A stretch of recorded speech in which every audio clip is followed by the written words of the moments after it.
How to change leverage on plus 500. Follow the instructions. Open the plus 500 trading platform on your device. Log into your plus 500 account. Go to the main menu or trading dashboard.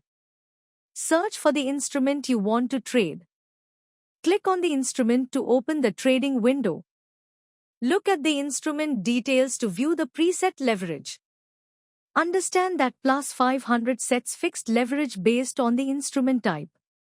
Note that you cannot manually change leverage on plus 500. To reduce exposure, adjust the trade size before placing an order. Use tools like guaranteed stop or limit orders to manage risk. Use lower trade amounts to effectively lower leverage impact. Consider using other platforms if you need customizable leverage options. Thank you for watching.